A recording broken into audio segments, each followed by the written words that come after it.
Hi guys, I hope you're doing well. In this video I'm going to be talking about the books that I've enjoyed reading most in 2018 so far, and I really like watching other people's videos on this topic, and I've already read more than 60 books this year, which is more than I've read in I think the entirety of any other year of my life.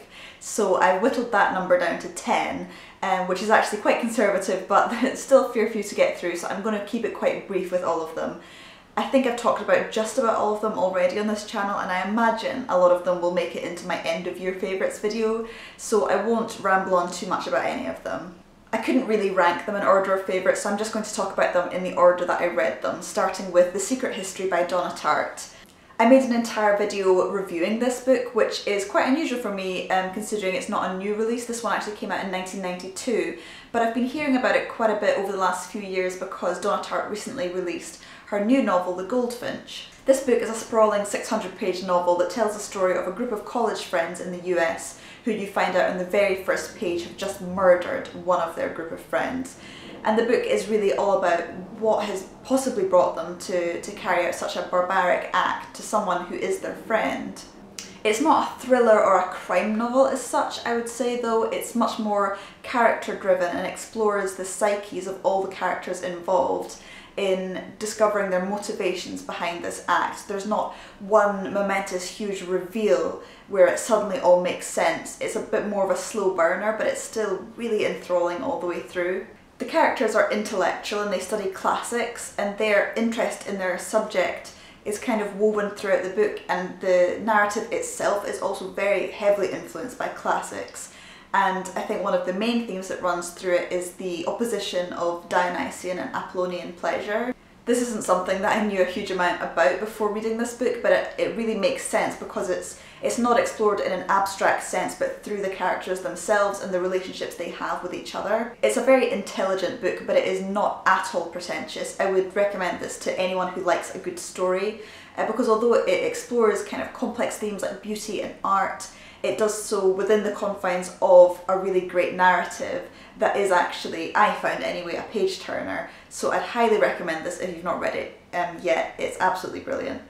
Next is The Mermaid Mrs Hancock by Imogen Hermes Gowar, and I reviewed this again back in January when it came out because there was so much hype surrounding it, and I was worried that I'd be let down by it, but to me anyway, it absolutely lived up to the hype. It's been talked about extensively on BookTube, so I won't talk about it too much, but it's about a merchant whose ship is exchanged for a mummified mermaid, unbeknownst to him, and his fortunes change dramatically as a result of this, and he finds his social circle very changed, and he meets a courtesan by the name of Angelica who changes his life dramatically. The thing I love most about this book is the writing itself. It's so beautifully written and meticulously crafted, and you can tell that Imogen Hermes Gowar has put so much time into the research of this book, but yet it's not dry or boring in the slightest. It's absolutely fascinating, and I think it explores some really interesting themes about women in the Georgian period and especially sex workers. Next is The Tidal Zone by Sarah Moss, and I've seen a lot of videos about this a couple of years back in 2016 when it was first released, but I've just got around to reading it now and I'm so glad I did. It's one of those books that I've not talked about on my channel because it's kind of hard to describe what it's about because it's not as plot-based as a lot of these other books.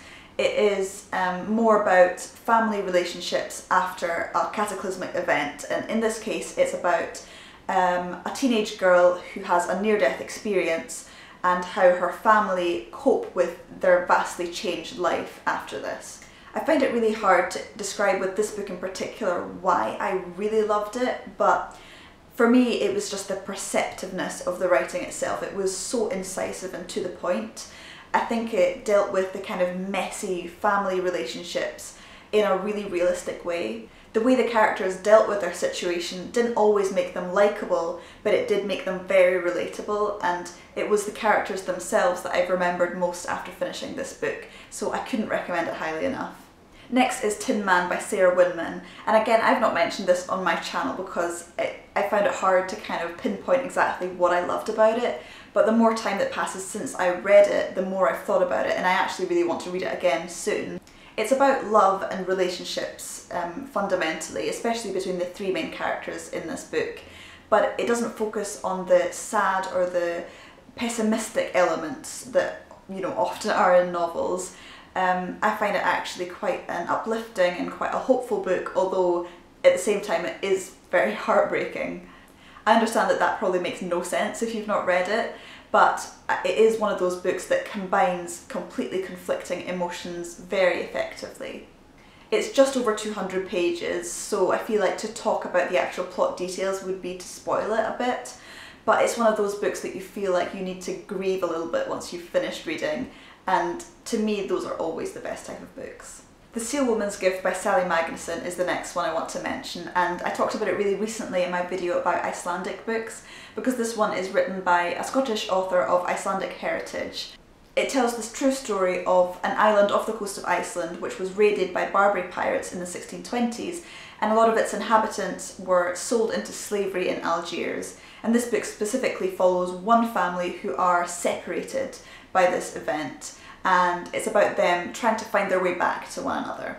Unsurprisingly, it's an extremely emotional book, but it is not entirely bleak considering the horrors that they have to endure, and I did find a lot of warmth in it actually, and quite a lot of hopefulness. I found it so evocative of the setting. It's one of those books that completely transports you, whether it be to Iceland or to Algiers, very different locations, but I absolutely loved it, so I'd highly recommend that one. I read both of Madeline Miller's novels this year, The Song of Achilles and Circe, and I honestly couldn't tell you which one I loved more, but they were both great, so I'm mentioning both of them here. Madeline Miller is a classicist, and both her novels retell ancient myths. The Song of Achilles is about Achilles' friend and potential lover Patroclus, whereas Circe is about the witch that has a part in Homer's The Odyssey. I've said this in another video, but I was a little bit apprehensive to read her books initially because I knew she was an academic, and I kind of thought that the writing might be quite detached or dry, but it actually couldn't be further from the case. They're some of the most beautifully written books that I've read in a really long time. Both of them defy gender stereotypes and sexuality tropes, and they make you see these myths in a completely different light. You don't need to have any knowledge of mythology or the specific myths that it talks about before you read them. I certainly didn't, so really don't worry if that's the case for you. They're both very plot-based, so they're easy to read, but they're gorgeously written and very well researched without ever being boring. Psych by Jessie Greengrass was shortlisted for this year's Women's Prize for Fiction, and it was my personal favourite to win, and it is, I would say, the most traditionally literary of all the 10 books that I have here, and it's the only one that I would be slightly hesitant to recommend to anyone because it is more intellectual, and I definitely think not everyone would like it. I know I've seen some mixed reviews about it. But if you do like more experimental or intellectual fiction, or you're just in the mood for something completely different, then you might really love it like I did. It's about a woman who's contemplating becoming a mother, interspersed with sections of her already having a child, and also scenes of her dealing with the death of her own mother. So really at its core it's about the condition of motherhood. Which I think is not actually explored in depth that much in fiction because it's seen as a kind of given for a woman to be a mother.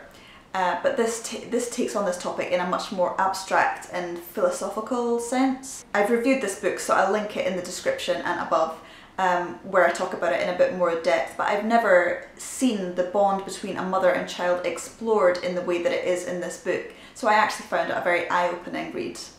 Sal by Mick Kitson is quite an offbeat book. It's set in Scotland, and it's the only one here that I think has a distinctly Scottish feel.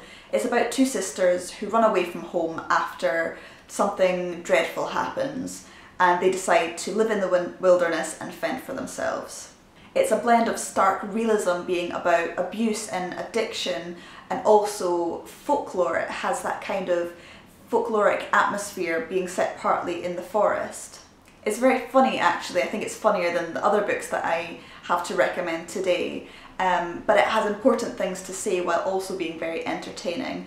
I think it's one of the less popular of these books. You might not have heard of this one compared to some of the other ones, but I would definitely give it a shot. It's quite short and it's really good fun. The Gloaming by Kirsty Logan is the last one I have to recommend, and this one was great. It definitely has some of the elements that I've been really enjoying in books recently, that it combines very gritty realism with fairy tale aspects.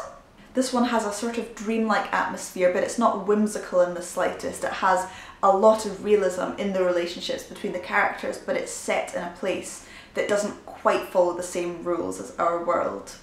It's set on an island and is about a family who are being pulled in different directions, and it's about the contrast between traditional island life and the temptations and dangers of modern cosmopolitan life.